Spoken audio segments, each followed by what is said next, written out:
حضرت حرم بن حیان تابعی ہیں، فرماتے ہیں جب میں نے یہ حدیث سنی نا کہ نبی پاک علیہ السلام نے فرمایا ہے کہ حضرت اویس کرنی ان کی دعا کی برکت سے اللہ میری امت کے لوگوں کی بخشش کرے گا، اور جب میں نے یہ سنا کہ حضرت مولا علی جیسے لوگ، حضرت عمر فاروق جیسے لوگوں کو جوبہ دے کے بھیجا گیا ہے، اور حضور نے بھیج کے کہا ہے کہ اویس سے کہنا میری امت کے لیے دعا کرے، تو فرماتے ہیں میرے سینے میں لو لگ گئی کہ میں حضرت اویس کرنی سے ملوں، میری طبیعت لگ گئی، میرا شوق آ گیا کہ میں خواجہ اویس کرنی رضی اللہ تعالیٰ عنہ سے ملوں۔ میں نکل پڑا، اللہ کے بندے کے لیے نکلا۔ حضرت حرم بن حیان کہتے ہیں، اس کو ابن الجوزی نے بھی لکھا ہے، داتا گنج بخش علی اجویری نے بھی لکھا ہے، کہتے ہیں میں ڈھونڈنے لگا حضرت اویس کرنی کو، بڑے شہروں میں گیا پر وہ ملے نہیں۔ داتا صاحب کہتے ہیں وہ حال والے آدمی تھے، ان پر بھی حال تاری رہتا تھا، اسی کسے دے کچھ نہیں جے لگ دے تے نہ کوئی ساڈا دردی، وہ بھی اپنی کیفیت میں رہتے تھے۔ داتا صاحب نے لکھا ہے جب دنیا ہستی تھی حضرت اویس کرنی رویا کرتے تھے، اور جب لوگ روتے تھے تو وہ ہنستے تھے۔ وہ سادہ غذا کھاتے تھے، کسی سے کوئی لین دین نہیں، اپنے طرز کلام، اپنی زندگی۔ یہ لوگ بھی بڑے شاندار ہوتے ہیں، فرماتے ہیں کہ وہ اپنے حال میں رہتے تھے۔ حضرت حرم بن حیان کہتے ہیں میں نے بڑی جگہ ڈھونڈا، پر میں جہاں جاتا لوگ کہتے ہاں گندمی رنگ والے، ہاں جن کے چہرے پر کچھ برس کے داغ ہیں،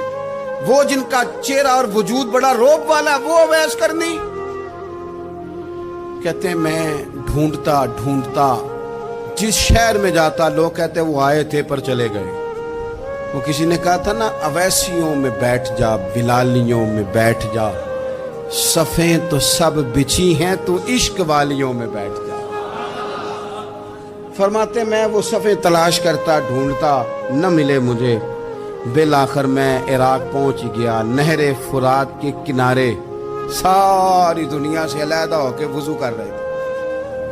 کہتے ہیں میں پیچھے کھڑا ہوں، میں نے جا کے کہا السلام علیکم، تو حضرت اویس کرنی چہرہ اٹھا کے کہنے لگے وعلیکم السلام حرم بن حیان۔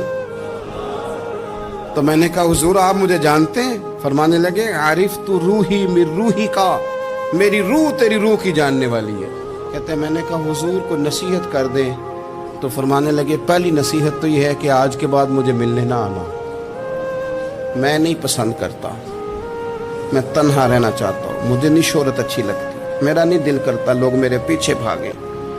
آج آیا ہے آج کے بعد نہ آنا، بس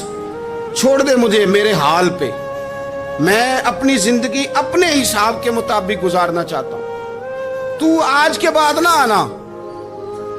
اور پھر فرمانے لگے اگلی نصیحت یہ ہے کہ جو رب نے تجھے دے دیا ہے نا اس پہ راضی ہو جا، اگر اس پہ راضی نہیں ہوگا تو تکلیف میں رہے گا۔ فرماتے ہیں میں نے پھر کہا میرے لیے دعا کر دے، تو انہوں نے ہاتھ اٹھائے، کہنے لگے یا اللہ میری اور اس کی جنت میں ملاقات کرا دینا۔ تو انہوں نے چہرے پہ ہاتھ پھیرے اور فرمانے لگے اب تو جا، میں کوشش کروں گا تجھے دعاؤں میں یاد رکھوں، تو بھی کوشش کرنا مجھے دعا میں یاد رکھنا۔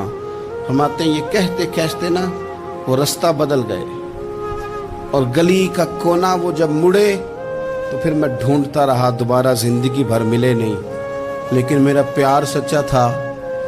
وہ مجھے ویسے تو نہیں ملے پر خواب میں کئی دفعہ مل جاتے، اور خواب میری وچ بھی آیا ماہی، تے میں پھر وہ گل وچ پا لئیاں باواں، تے ڈر دی ماری اکھ بھی نہ کھولا